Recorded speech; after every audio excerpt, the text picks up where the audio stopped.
Thanks very much for having me here today. And personally, I don't do so much on ecosystem services. I work more on looking at the feedback processes between ecosystems and how they respond to anthropogenic effects. But today, I think I'm hoping to deliver a little bit of connection between those two. So a bit of background for ecosystem services. I think this definition here, everyone here would have came across it. Ecosystem services are basically benefits that people obtain from ecosystems. So this is from the Millennium Assessment 2003 definition. And in a way, ecosystem services, the definition of it is man-made, right? If you look at ecosystem services, if you Google it on the internet, you will see that people usually talk about four main types of ecosystem services. There's the provisioning ecosystem services, where you talk about how forests can provide timber, it can provide food sources, it can be a source of pulp, and so on. And then you can also hear about regulating ecosystem services, and these are usually the thing that we hear about today. How is it that ecosystem services help us to combat climate issues, and how is it that it can help us with flood control, and how is it that for pests and diseases and so on, what can ecosystem services do for us? And cultural, of course, in Singapore, I think that's a very familiar topic. We have a lot of recreational uses for our ecosystems in Singapore.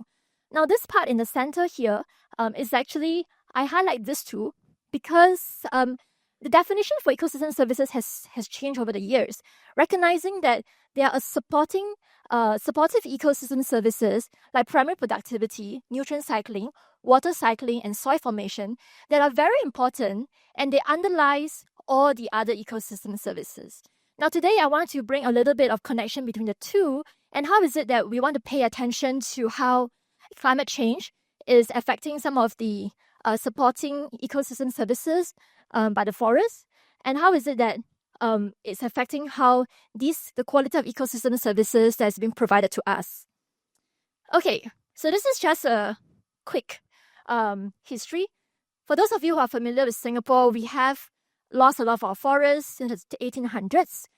And these two pictures are taken from the National Archive, pictures of the Gambia plantations in the early 1800s. That's the first wave of agricultural crops that deforest a lot of our land. Subsequently, we see that other crops like rubber, as well as pineapple, that follows. So which is to say, what we have today looks very green, but at some point, almost 90% of our original forests have been lost. So this vegetation map of Singapore is showing you where are the different types of vegetation in Singapore.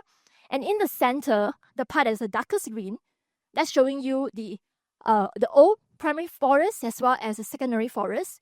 And the edges of it in red, those are the leftovers of our mangrove forests. So for today, I'm mainly concentrating on two, which are the inland forests, or what used to be the dipterocarp forest, as well as the mangrove.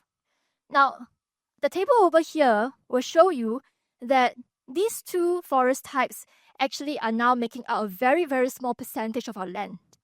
So the primary lowland dipterocarp forest, you will see the proportion is not even 0.2. It's very, very little, right? And if you look at our mangrove forest, it is also not yet 1% of our land. So we actually have lost a lot of our natural ecosystem. And so what we are looking at today is very precious to us. Okay, so this is pictures that I put together from different parts of the forest that I work in. So I have a lot of research plots in Central Catchment Nature Reserve. And so the backdrop of this is looking at how diverse the forest vegetation are in Singapore. So all of us know Bukit Timah Nature Reserve. It has got walking trails for public, and I'm sure you guys are familiar with tall forests, which are, some of them are actually more than 60 meters tall. So those are called the emergent forests. So if you look at the dipterocarp's crowns in Bukit Timah Nature Reserve, those look very, very majestic. But if you were to zoom out and look at the rest of Central Catchment Nature Reserve, you realize that only a small fraction of those primary forests remain. So what we see here today is a diversity. There's buffer parks and there's ferns, and some of them are dominated by non-native species.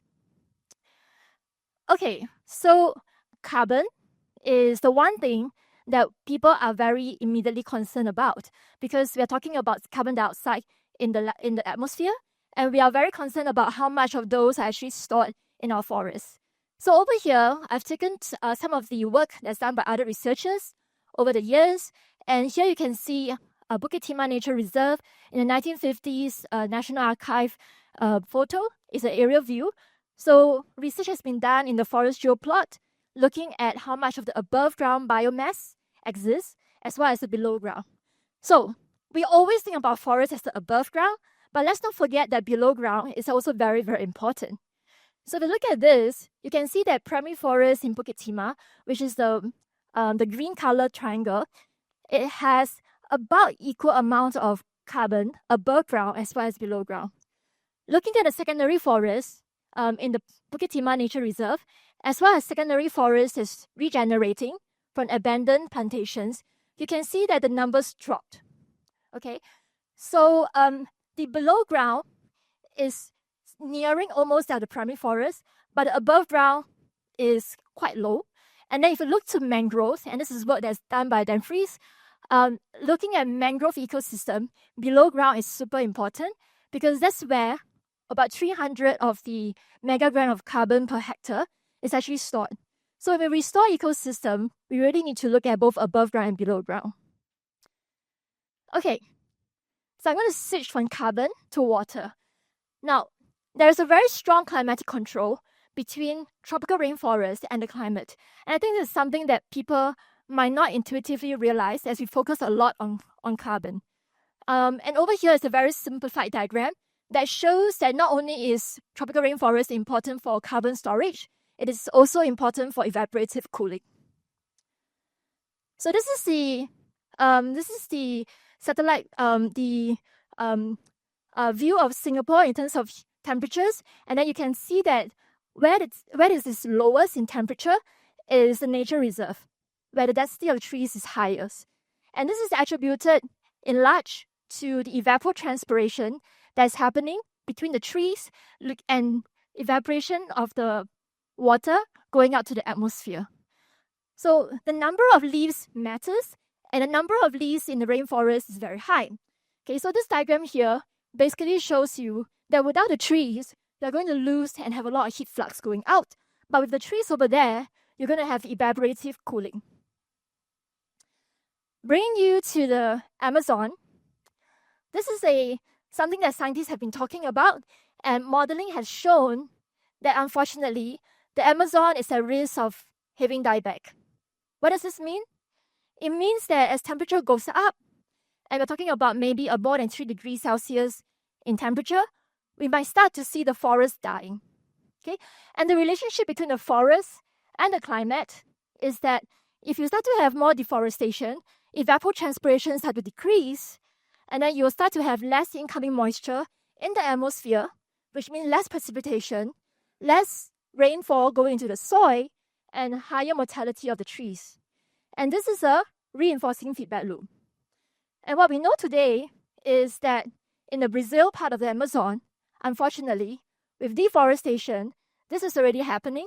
The forests are dying, not just because of deforestation, but because of this feedback loop that is causing the Amazon to dry out. So this is the tipping point. The tipping point of the forest dying back is anticipated to be faster with this incorporation of a feedback between the climate and the forest. This other line here is showing the model without the feedback. Okay, that's the Amazon. How about outside of the world? How much do we know about evapotranspiration in our part of the world? So we are quite fortunate in several parts of the research stations in the region. In Malaysia, for example, you have Paso Forest Reserve. They did a 4-year assessment of evapotranspiration in the forest, and Paso is very similar to Singapore. We are almost receiving the same amount of rainfall. So what they found is that in general, the trees are doing fairly well. So the 4 years of assessment period gone through high rainfall as well as periods of very dry rainfall. What they found is that the diversity of trees is able to cope with the periods of dry rain, okay, in order to get water from deeper parts of the soil. And that's provided there's sufficient storage of water that can be stored in the soil from rain that happens months before. Now, what does this mean for us here in Singapore? Okay, so what does this mean here for Singapore is I want you guys to think about how good is Singapore forest? Is Singapore forest able to have the kind of same resilience as a big patch of forest in Malaysia, right? So that's what we have to think about, how resilient are our forests. Okay, I'm just going to go through a few slides on mangrove. So mangrove is a very different ecosystem that is the interface between the coast and the land. Now this is the mangrove showing mangrove all the way to the mudflat. Okay, now when we talk about mangrove, we have to remember that mangrove only grows in area that have low wave energy. So if this is a fast wave energy area, you won't have mangrove. So we talk about mangrove as an important resource for combating against sea level rise. We have to understand that mangroves themselves are susceptible to sea level rise. Okay, so this is a slide that talks about how is it that mangrove can accrete sediment. So over here, you can see that there's different types of mangrove roots, and these different mangrove roots accrete sediment differently. Okay, so there are many processes happening. If the wave energy is low enough, you can have mangrove trees that are growing well, and certain mangrove trees can build sediments faster. The roots can expand, and in these cases, you will get an increase in sediment being built up over the years. Conversely, if you have sea level rise that's happening very fast, the trees are not able to cope. So this is a race. Can sea level rise so fast that the mangrove needs to retreat? Is the next question. Okay, I think this is my second last slide. Now, for coastal protection benefits of the mangrove, we want to know how effective is that mangrove going to be, how large does it need to be in order to be effective. Now, this modeling result shows that mangrove can be effective. It can reduce up to 70% of wave heights. The tidal mudflat in front can already reduce a lot, but for mangrove itself to be effective, they actually needs to be around 500 meters wide. So, with this, let's come back to Singapore. So this is Mandai mudflat, which is the widest part of the mainland mangrove that we have in Singapore. I did a Google test, okay, this is a bit shifted out, but it is about 500 meters. Okay, so I'm going to leave you with this, but as a last slide here that I want to kind of bring back is, I think the cases I'm trying to bring out here is that our ecosystem are very important to us for delivering all these ecosystem services, but we too have a job to try and improve the resilience of these ecosystems. Thank you.